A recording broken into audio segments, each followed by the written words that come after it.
Hello there, and welcome back to our Orlando time-lapse series. In today's episode, we will continue on this side of the Mainstreet. Just before we get started, I wanted to say that I lost a little bit of footage. It's pretty much the left side on this building with those 3 window frames. It's really not that much, but I just wanted to let you guys know. So maybe this is quite an interesting starting point for this episode to talk about how to record something properly. I mean, back in the day where I streamed the first project, the Anaheim Park, on Twitch, I completely didn't care about this topic. And even when I think about that, I can't tell you a definite reason why I did not do so. I mean, there were multiple things there, but I don't want to excuse myself for just being very stupid for not recording that. One possible factor was just the initial reason why I started. I didn't have the pre-planning in mind, okay, I create now a video series about this creation of this park. It was just me alone deciding, hey, I'm really interested into theme parks, especially the architecture side of things. And now there is this Planet Coaster game, which completely redefines this whole genre of how to create a theme park in a game. I mean, back then there wasn't really anything out there that would come even close to Planet Coaster in terms of the creative possibilities how to create your theme park. And I can very well remember back then that I was mostly impressed by the building system, since you now have this similarity to a 3D application, how to create things and how to place down your scenery in a very intuitive way. So I completely ignored the management side of the game, even until now. But this was kind of the world I was in at the time. And it also didn't took long until I had the conclusion, okay, I want to recreate Disneyland. And so someday I just started on that. And I really didn't give it too much thought at the very beginning. At some point, I realized, okay, this thing now gets a bit more serious and it actually looks kinda decent. And I thought, well, if I like this whole concept of recreating a theme park in a video game, then I'm pretty sure that I'm not alone with that. And so the first thing I looked for was kinda a way how to share now this progress. And for me back then, the most obvious choice was Twitch. And I mainly choose that because I didn't want to have any extra work there. I just wanted to start building and to let this stream run parallel. And the only way I would interact with the people that are watching is through the chat. And since I did not use any microphone back then, this was pretty weird from today's perspective. And all the time when I had to react to the chat, I also stopped building and this slowed down the progress a bit. So from today's perspective, pretty weird, but it worked. In that manner, I built up to 90% of what you see. And so to get back to the topic of recording something, maybe this was some reason why I did not record it properly.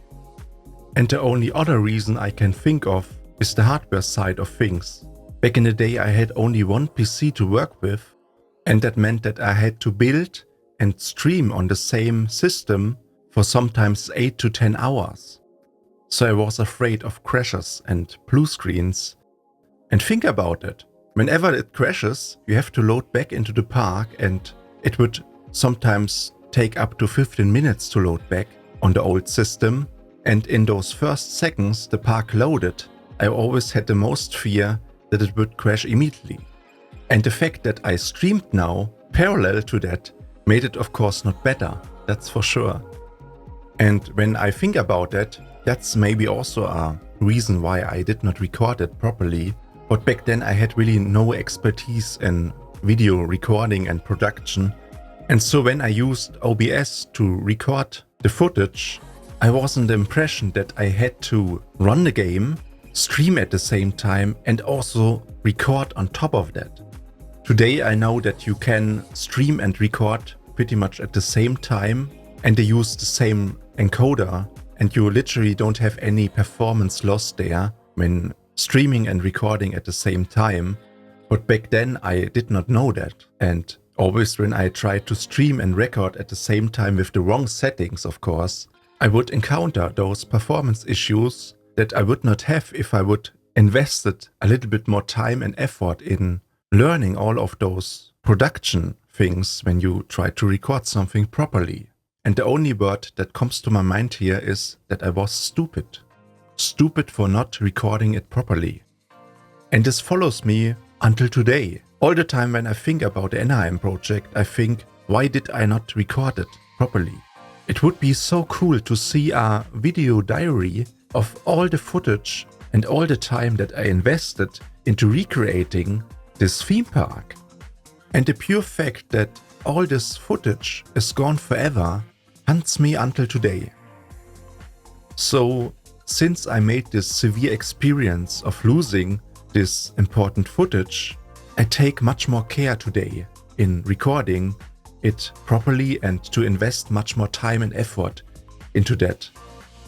And I'm actually quite shocked how much money and effort you have to spend there to really get a clean and great recording and to have the element there of safety so that you don't wake up at some day and realize, oh, my whole recording is gone. I mean, that is stuff straight out of a horror movie, right? Suddenly all of your files are gone and you can't really do anything there. As I said on the beginning of this episode, I lost a tiny bit of footage where I constructed the very left side of Tony's Town Square restaurant. And it's really not that big of a deal, it's only those 3 window elements that are copied over. But just imagine, if I would started building for like 8 hours without noticing on maybe a very important building, then this would be quite disastrous. And it concerns me even more because I not fully understand what happened there. I recorded it as usual in OBS. On that day I did multiple recordings and I think it was like the 3rd or 4th recording on that day. Mostly I just stop it here and there when I do a larger break in between. And so what I can still remember is that I pressed the recording button and it seemed to record. But after a while when I was finished, I could not press this button anymore. And I also couldn't close down OBS. So the only option left was to close it down with the task manager. I still had hopes that maybe the file gets recovered. Since I record an OBS with the MKV video file format, which is known to recover your last recording even when the PC is crashing or your program is crashing. So I looked for that, but sadly there was no recording of that. In the end I'm kinda lucky and relieved also that it's only a very small portion of this footage.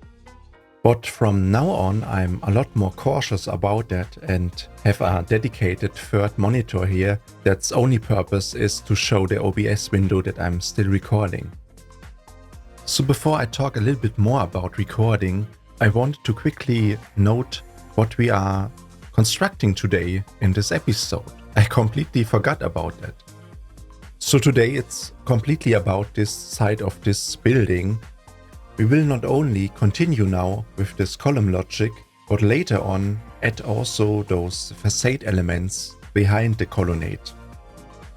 And so there's not that much going on, just because this site is pretty repetitive, I would say, and a lot of items reappear constantly throughout the site, and where I also get the impression that this site is a lot easier to construct in general than the other side.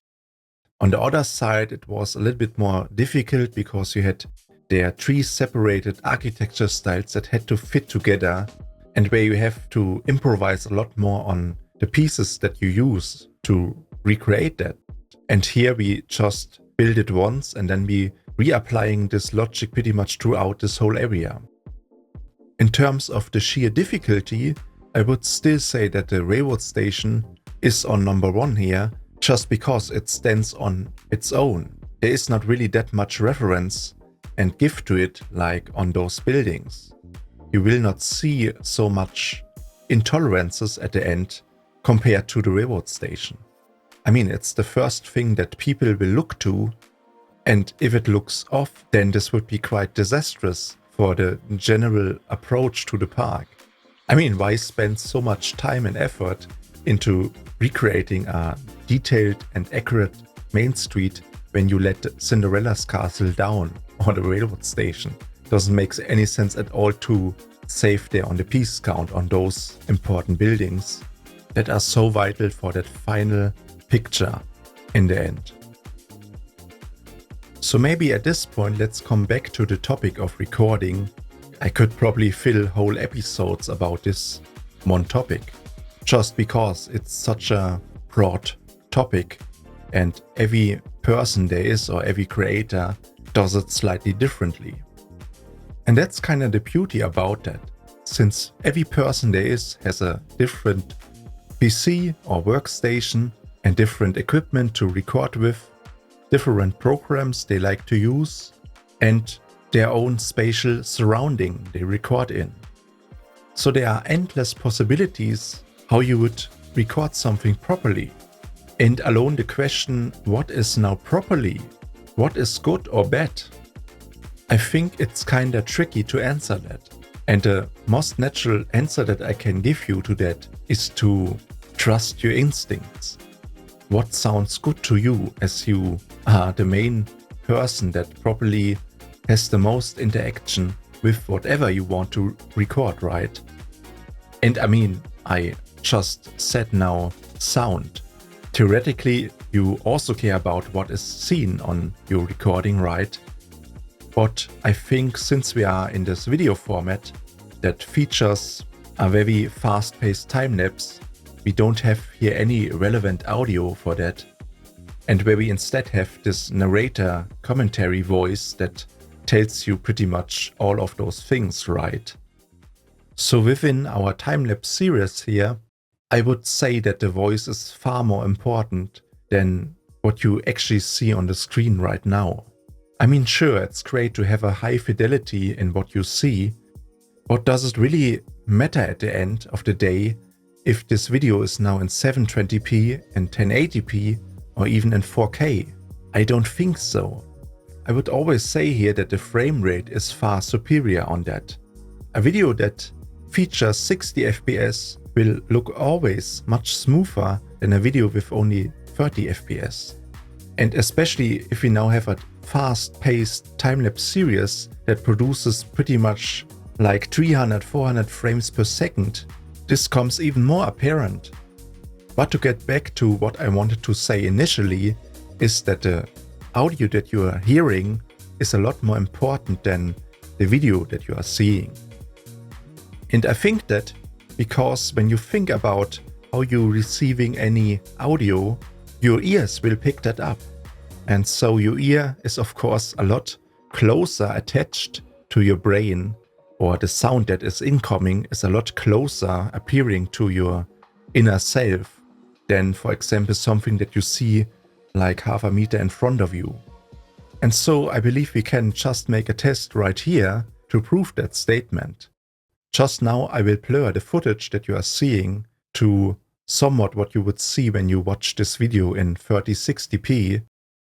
And so in a second, for comparison, I will deactivate all post-processing effects on my microphone so that you can hear the raw signal, which should be in theory still be pretty good, but at least in my opinion will sound tremendously worse. I mean, just take a listen yourself, and I recommend that you wear headphones for that to properly hear what's going on. So here we go. So now you should hear the raw signal coming from my microphone, the Shure SM7B, which is still a great microphone, no question about that. But you should hear now much more background noise, and I don't have any expander there, no gate activated. I also don't have any compressor active or de-esser, and also no EQ boosting or decreasing there. It's just a raw microphone by itself. And also I don't have any pop filter in front of the microphone right now. Normally I have that. I have a metal Statman pop screen in front of me all the time so that you don't hear all those pops. And I mean, you can hear that, right? Those pops when I get very close to the microphone and when I say something like, please bring pizza pronto. And I have to say that the inbuilt pop filter of this Shure SM7B is still pretty good, but I just like very good audio. And it's also just the thing, why stick to that if you can have that a lot more resonant and full voice that sounds hopefully a lot more appealing to your ears. And that's kind of the thing with audio, I think, that you have to find a certain sweet spot or moment where you say, okay, now I found the audio I was looking for and something that very much fits to my specific needs. In my case, it's the voiceover for this time-lapse series.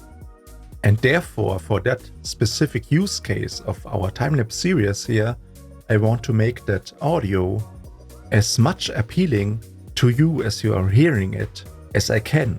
I'm kinda bound to my own voice, and therefore I'm kinda limited in that regard.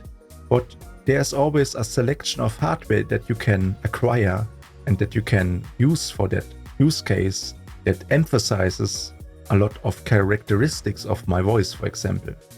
And it's maybe not only a specific microphone now, it's also an audio interface or a compressor or a de-esser or something or some kit of hardware that helps me in that. I mean, whenever doing some audio work and especially voiceover stuff, the biggest jump up in sound quality is achieved by the right recording environment. So the acoustical treatment of the room is very important. And that's also where most of your money should go into, that you have a proper recording studio to eliminate all those disturbing room resonances that will drastically decrease the recording quality in the end. So at least for me in my specific scenario, I don't have that much space and also not enough money to really invest now in a proper professional voice booth to record in. And also it doesn't make any sense because I'm constantly on my PC and building, and I don't want to sweat now in some vocal booth with like a 30 centimeter outer wall insulation. So at least for me, it doesn't really is worth it in the end to really go that extra step. But I prepared my room with many acoustical treatment panels to achieve a decent enough room where I can record in. And so the second most important thing about audio recording, especially vocal recording, is of course the microphone, right? There are a lot of microphones out there and they mainly divide themselves into two types. There are also other types, but the main two types are condenser microphones and dynamic microphones. I myself choose for dynamic microphones mainly for the noise rejection, since I have here two PCs running right beside me that constantly produce some noise. And so at least for my particular recording setting, it doesn't really make any sense here to use a condenser mic. Although I really like the general characteristics about them, mostly providing a much more natural and warm sound, which might be beneficial to my particular voice. But so far I stick always to the Shure SM7B, since I think it gives a fairly dark and also warm sound, and I just like how my voice sounds with that microphone. I mean, it's often described as a very dark microphone, almost to that extent that it numbs down your voice and it kills any brilliance in your voice. But I don't think so. I think this microphone has a pretty good balance between all of those different frequencies, and also it reduces down this nasalness that you have with a lot of condenser microphones and where you have this like nasally sound. And especially with my voice, I think there is a certain degree of nasaliness that is pretty annoying. So in that regard, it helps me prevent that a little bit and to tame that down. So to conclude now, this microphone, I think it works pretty well for our use case. It gives a smooth and balanced sound throughout all of those frequencies, and it makes it easy to listen to. I think this is also a great point when choosing specific gear, that you look for something that gives you a sound that doesn't really is too straining on the people that listen to you on end for hours on hours. I mean, that is pretty important here for our time-lapse series, that you don't get tired of watching and getting talked into sleep. I mean, in that case, it would also be fine, but it's just the point I'm trying to make here, that I, of course, designed those videos in what you see and also what you hear in that way, that it is a pleasant experience to watch and hear, and that you don't get too bored at the end, but also not too annoyed at the same time. So everything is designed for that purpose of being pleasant to watch. And in a previous episode, I also talked about it a little bit, to respect your time as a viewer of this content. I mean, here in the Orlando Timelapse series, I have the approach that you will see everything. So from the first brick that we lay out, even up to the last roof we set, you see everything.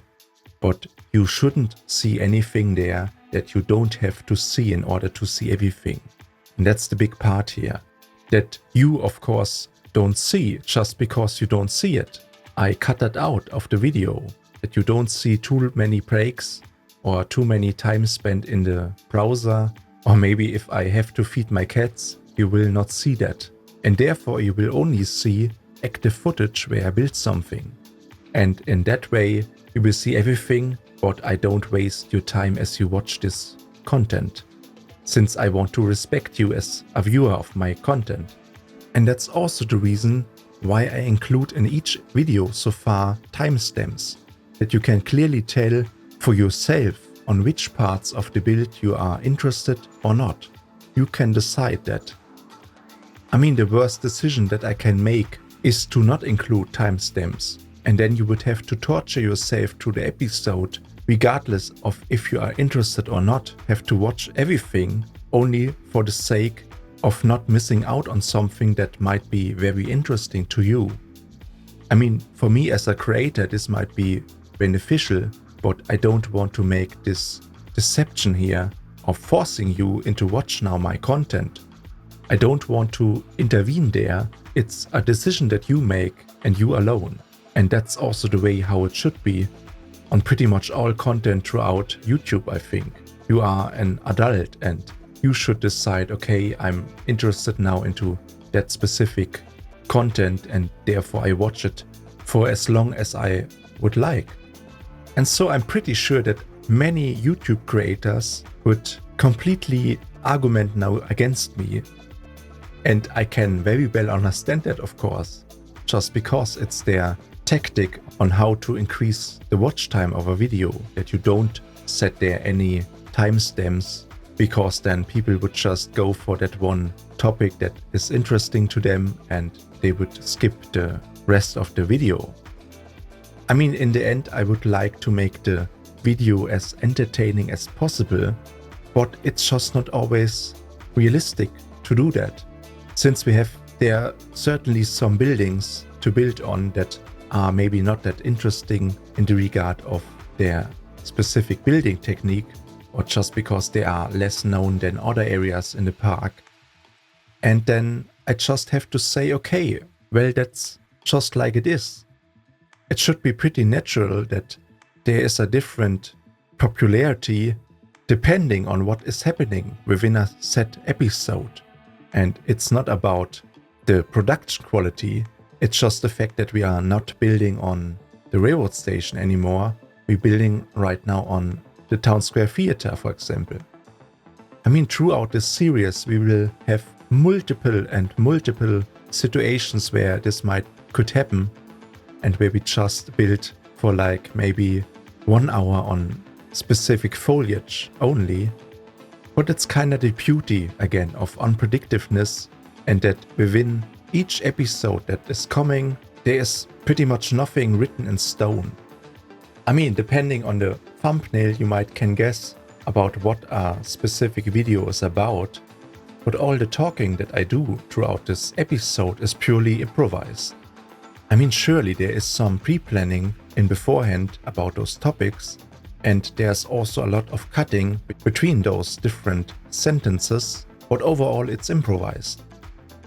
And so if you watched me a little bit longer when I uploaded the episodes about the Anaheim time-lapse series, you can very well hear that I was not so confident in speaking English and to properly improvise and to talk about a subject for multiple minutes on end. I at least can feel that pretty significantly.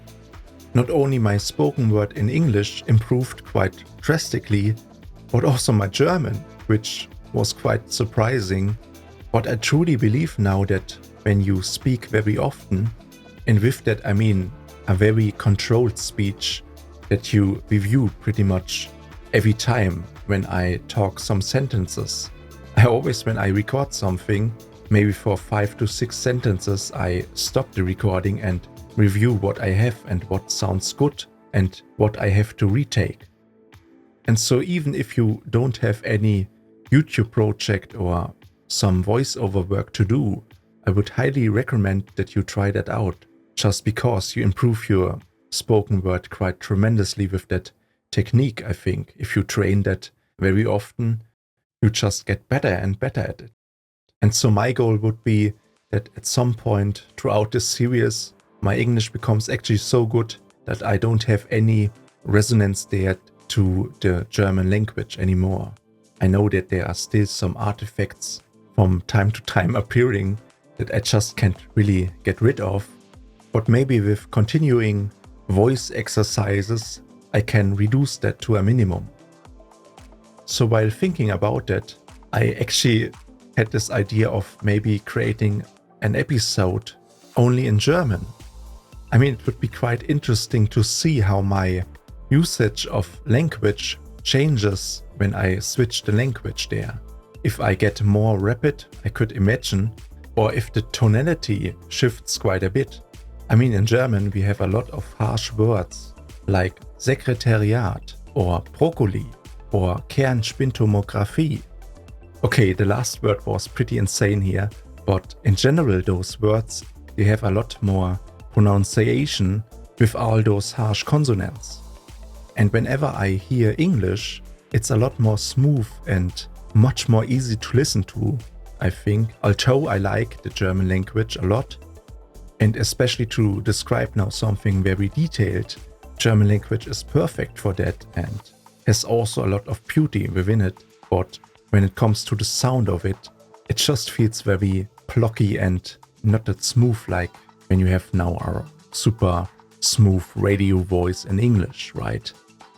And so both of those languages have their own pros and cons, and I believe there's a great beauty when you combine them together, when you learn both of them and use them to describe now something very detailed, for example, and to use the German wordage for that and translate that in English, and to use this smooth expression method of the English language to describe that. So maybe at this point let's get back to our build. We built now the full facade on the Town Square Theater, and I think it turned out pretty good and also pretty quickly. I mean, we are just in the second episode about this side of the Main Street, and we already almost finished now those two buildings within an hour. I will say here almost, just because we still have to build the roof on top of it. And to be honest, this roof will be also pretty easy to build just because it's the natural continuation of the roof on the railroad station. I will just copy it over and adjust it, of course, but theoretically we already have it. So I don't think that this side of the Main Street will take so long from here on. I think we will have this side finished in 2 to 3 episodes, and then we move on onto the Emporium building and the actual start of the Main Street. I mean, when I say here Main Street, theoretically everything we are just building now is Main Street. But since we're talking about a street, the actual street begins, of course, right at the Emporium building. So here I had the idea of creating some little foliage decoration where you have like those hanging flower pots.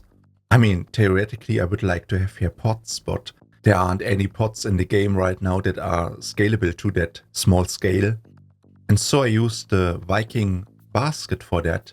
And actually I'm quite satisfied how this looks now. So right here I create another staircase that is a lot more angular than the one in the middle one, where you have those side flanks of the staircase performing a curve. When I created that staircase, especially with the curve, I mean, those things are always quite tricky to build just because it's round, and then you also have to create the counterpart on the other side and to achieve the symmetry there. It's always kind of tricky with round elements, and especially if they now go down or up in the same way. We had the same thing happening on the railroad station earlier, where you also had those curved staircases on the side that go up and down in a curved pattern. And I'm also quite satisfied how they turned out now. So as you're watching all of this footage that you are seeing was recorded before the latest update arrived. And so therefore I did not have any Western pieces in the game now. And I recently looked up all those pieces, and I really have to say that they are very usable for our project here. There are a lot of pieces, especially like the small wooden brackets, and I'm so relieved that they are back. This piece, or those selection of pieces, I used them throughout at the Anaheim Park on pretty much all buildings, and it was the most used piece I used in this whole project. And so I'm very happy that they returned. And another piece that is very usable, I think, is like this thin brickwork trim, which is especially great because it's so thin and you have there this brickwork texture on it. And for example, on the staircase, I can see that piece very well because I want to create this overhang that you see on those single steps on the staircase. And currently the only piece that is working for that is like this little trim base plate, which is absolutely insane if you use it for that job. And also it does not have really any texture on it. And so with this new brickwork trim element, we have the perfect piece for exactly that job. So overall, I'm quite happy with this update, and that we have now so many new elements there, and especially also those wooden crates and chests. But something I have to say here is they straight re-imported those assets, right? They did not really polish them up. I mean, they just took all of those pieces, just re-imported them, used the same textures on it, and some elements are also recolorable, so that's of course great, but there isn't really any change in the geometry and in the quality of the model itself. So this would be of course the cherry on the top if they would review their own items and remaster them, so to say, that they fit also to the geometric quality like those Planet Coaster 2 elements. But really I don't want to nitpick here again, and I also said in one episode that they should just copy over all of those assets, and so they did, and I'm absolutely happy that they did that, and I think the game needs that, and also the community needs that. You can have a much broader variety on how you create your theme park with the most important thematic scenery there is throughout all theme parks in the world. Oh, and by the way, when I say that, yesterday, so at the time of recording, I watched the latest Frontier Unlocked stream. And so they presented their next update, so update 4 with those restaurants, and also sneak peeked some things of the 5th update, which features primarily those security guard features. But really I'm not about those features, I mean they are great, but the really important thing that they teased a little bit there is that the next content update, or like the next item pack they bring back from the prequel, will be a sci-fi pack. And in retrospect, when you look now how we will approach now this park, it's just great, because the next area after Mainstreet and maybe the Cinderella's castle will be Tomorrowland. And so therefore it's of course great to have already those futuristic pieces by then.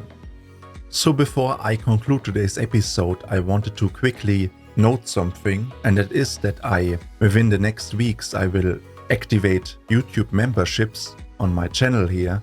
And I really struggled with that thought for a long time now, just because I want to make this project for myself and not necessarily now for the financial benefit of that. But I would like to give you that option. If you want to support this project, you can do that. And not only you can do that, but you will gain also some benefits of that.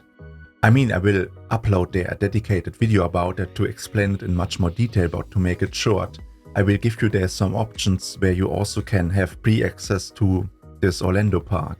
And it's just the thing right now, I can't really upload this park in a restricted way other than to make collaborations. And therefore I think you kinda need there some limitation, because I don't want to publicly share this park now through pretty much all random people, and they would just copy and paste my stuff, and I don't like that idea. So it's something only for those hardcore fans that might watch right now, and where they might have the motivation, okay, they support now this project because they are a long-time viewer or because they like this project throughout and they want to see it being continued also for the future, and therefore they support it. But really, I don't want to force here anything, and you can decide if you want to do that or not. It's your decision. But as I said, I will make a dedicated video about it, and it will explain this in much more detail.